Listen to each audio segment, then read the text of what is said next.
Elit marinir dan Kopaska menjaga ketat perairan perbatasan Malaysia-Indonesia, terutama Ambalan, Natuna, Selamat Malaka, Selat Karimata hingga Ambalat.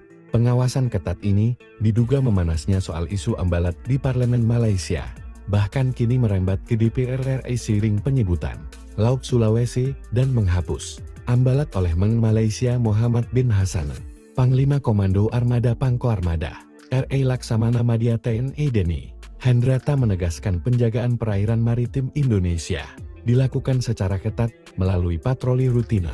Pengawasan berlapis dilakukan dari kawasan perairan perbatasan Sarawak. TNI Angkatan Laut bersama Bea Cukai menggagalkan penyelundupan 6 kontainer balpres pakaian bekas dari Malaysia yang masuk melalui Pelabuhan Peti Kemas Pontianak, Kalimantan Barat.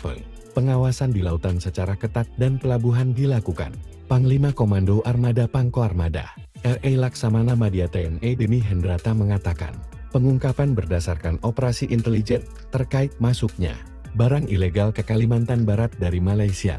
Maka itu, tim gabungan bergerak senyap dan kemudian menyasar depo kontainer Temas di kawasan Pelabuhan Peti Kemas Pontianak, yang diduga menjadi pintu masuk penyelundupan.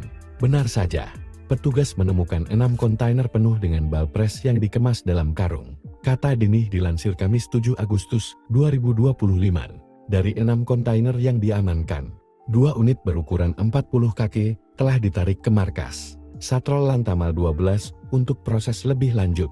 Sementara 4 kontainer lainnya berada di pelabuhan dan telah diberi segel tim gabungan. Berdasarkan pemeriksaan sementara, balpres itu akan dikirim ke Jakarta.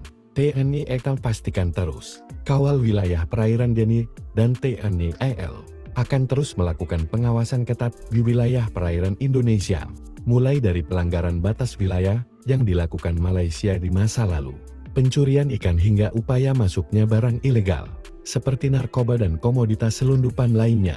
Kami akan terus berupaya menggagalkan penyelundupan barang ilegal yang masuk ke wilayah NKRI, tegasnya.